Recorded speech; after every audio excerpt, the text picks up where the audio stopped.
All right, Tennessee United players and families, welcome to our first coaches interview. Today we are happy to have Coach Robert DeWitt with us. Robert, how you doing? I'm fantastic. How you doing? I'm doing well. How are you dealing with everything that's going on in the world right now? Where are you at? What are you doing? And what are your initial thoughts right now? Yeah, this is an interesting time, isn't it? So I'm basically back home in Kansas City with my family. Got back Sunday night because Kansas City just went into a lockdown. So kind of just self quarantining with the family at this point. So Great, great. And so, Coach Robert, tell us what teams with Tennessee United are you a part of right now, or have you coached in the past? yeah, so I started here in August and had two teams at first. It was the '05 Blue Boys and the '01 Blue Boys. And then this spring, I was fortunate enough to get the '06 Red Boys and the 2010 Academy. Gotcha. Cool. So you've touched a little bit of everything in your short time here. Where and you mentioned you're in Kansas City right now. Is that where you're from? Yes, from Kansas City, Overland Park, Kansas. Gotcha. Okay. And so, kind of tell us about growing up. You're playing soccer, youth soccer, club soccer, that type of thing when you were in Kansas City.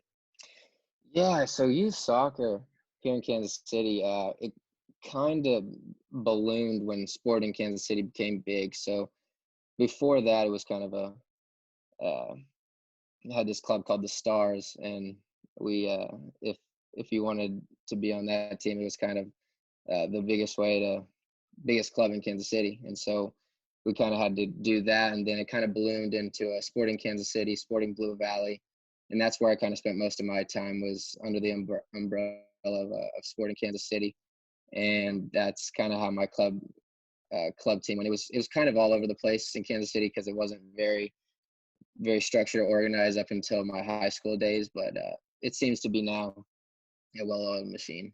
And then after your club, you went on to play Division One college soccer at Xavier in Cincinnati. Tell us about that process and how you ended up at Xavier.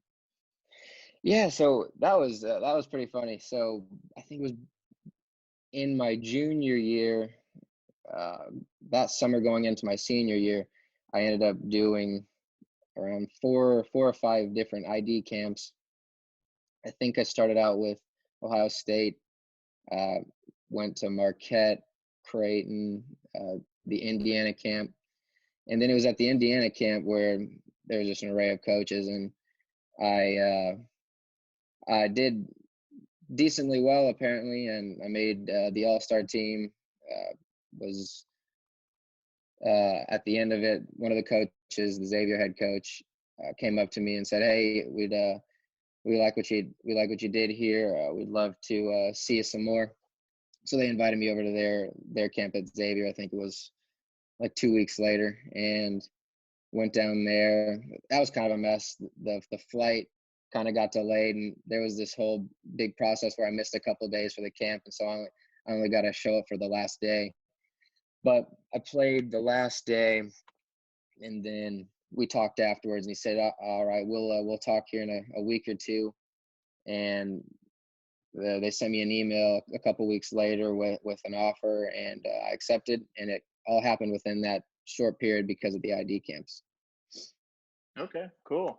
And so your college experience, can you kind of tell us a little bit about your college experience from the team, the interaction, the competition, the practices, the schoolwork, everything that goes into being a Division One college athlete there? Yeah, of course. So I remember going in uh, my first preseason as a freshman. Uh, at first, it was a little overwhelming, especially because you're playing with 22, 23-year-old grown men, and you're coming as a 17, 18-year-old freshman. And it's overwhelming at first. And then once you start to get the hang of it, the first couple weeks, once school starts, start meeting everybody, the team, you're around it, becomes a lot easier. I think my freshman year, all I would have to say all 4 years were very different because we had a revolving door of assistant coaches. I think we tallied at one point. It was 10 to 11 different assistant coaches Oh wow. on the coaching staff, and so it was really each year was its own special entity within the team. And the first couple years, it was a struggle. We just couldn't really find our way, and then the last 2 years, we kind of had the coaching staff established for the most part, and it was just a lot. It was a lot smoother operating, and we really enjoyed it. Gotcha. Okay, cool. And then your coach is there. David Costa was he the head coach, or was he an assistant at the time, or what was he Yeah, so at he that time? was the assistant and the associate head coach in my junior and senior year. So the last 2 years I was there. Okay, gotcha. So that kind of leads you to how you got to Nashville, right?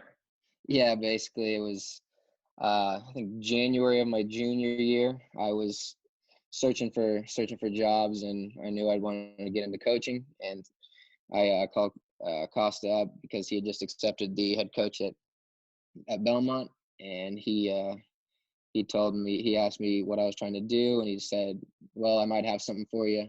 Just give me a couple weeks, and let me see if what comes to pass happens." And luckily, it did. He had me down for to check out the campus, see if I enjoyed it, and I really did. It was a spectacular campus, and then a couple weeks later, I told him I'd love to join him.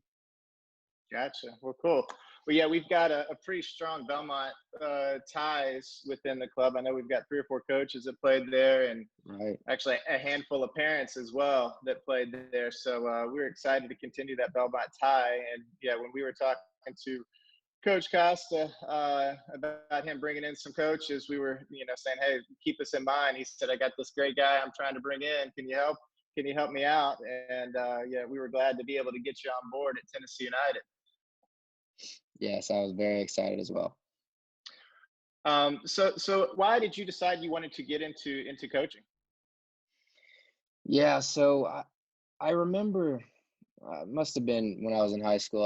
I really liked that aspect of it. I really enjoyed playing, but I always felt a pull towards the technical side of it as well.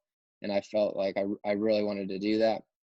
And I knew after college that was always just a dream of mine, was to get into coaching, especially soccer. And so I just had always felt a very big strong pull for it. Gotcha. Okay. And what are your goals as a coach? Do you want to be a college coach? Do you want to do something else and just continue coaching? What are your ultimate goals? Yeah, so my ultimate goals would definitely be as I'm trying to get into college coaching right now, is to hopefully at one point coach at the Division I college level as a head coach. But I obviously know there are a lot of steps within that. And I've always really enjoyed the club aspect, especially because I was in it for so long as a player myself, and so I always enjoy that aspect of it as well, helping out the kids and making sure their passion doesn't die. Hmm. Yeah, no, that's great. And so, tell us a little bit about what your role is at Belmont currently as a Division I assistant coach, and all the different things that might entail on a given day. Yeah, so my job as the director of ops is kind of all the technical and the operational side of it. I helping out with the equipment and the gear, making sure all of that comes in on time, heat pressing all of the gear. There's a lot of players on our team, so there's a lot of gear that needs to be heat pressed with our logos for Belmont. I always help out with the team travel. That's a big one, especially for, I think we had 9 away trips last year. So it's kind of just I have a hand in a lot of different things, anything that the assistant coaches need from me.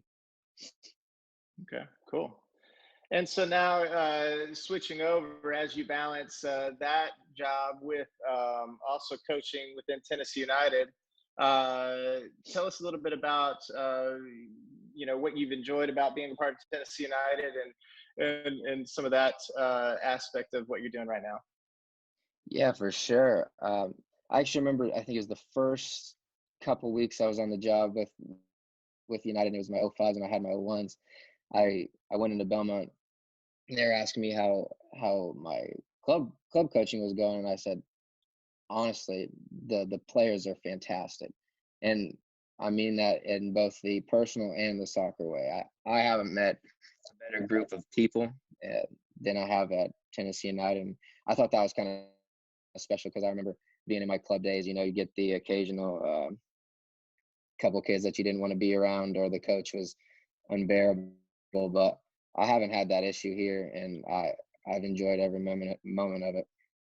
Gotcha. Yeah, no, we appreciate you saying that, and we appreciate you being a part of it. We just, the club culture within any club or organization, starts with the people involved, and we are proud of the players that we have and the families that are part of the club as well. What type of advice, things as you were growing up that stuck with you that you're trying to give to your players as they're going through the youth game?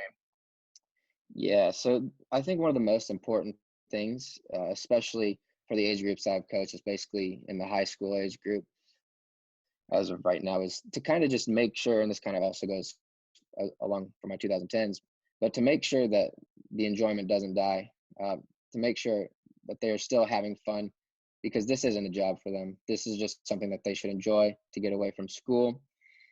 And I also, especially if they want to get to that next level, something important is going out on your own, taking 10, 20, 30 minutes a day, just go outside, kick the ball. I know it makes a lot of difference. I remember when I was younger, I was just taking my soccer ball, going out on I think it was even the pavement, just kicking the soccer ball against the side of the house, and 10, 15 minutes, do that, go back inside. It makes a lot of difference because I just really enjoyed it. The love of the game and the players that love the game are hurting right now, and they're wanting to be out there with their teammates. They're wanting to be out there with their friends. All of them are wanting to do that. So, as a club, we've been trying to put some programs together. We've been trying to, continue to create that engagement with our players, whether it's through emails and coach or Zoom or social media and things like that. What type of things have you been trying to do with your team, or did you know that the club is trying to do, or some things might be coming up? Yeah, so what I told my team is just to make sure they keep their foot on the ball.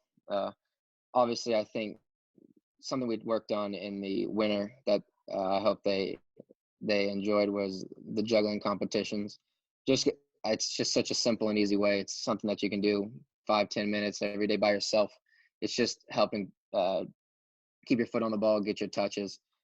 I've had a couple of my players doing some cone dribbling drills. They sent me some videos of that. I've really enjoyed getting the videos from my players. It always makes me smile. Just a couple of fun questions here for you. We'll rapid fire this a little bit here. Star Wars or Star Trek? Star Wars. Rap or rock? Rap. Gotcha. Smile or game face?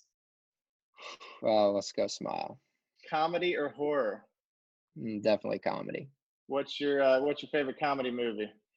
Oh, I would have to go with Step Brothers. Gotcha. Cool. Sweet or salty? That's a good one. Salty. Passenger or driver? I definitely have to be the driver. All right.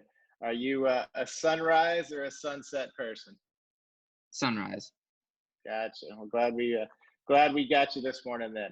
Well, thank you for your time. We appreciate it. We are glad to have you a part of the club.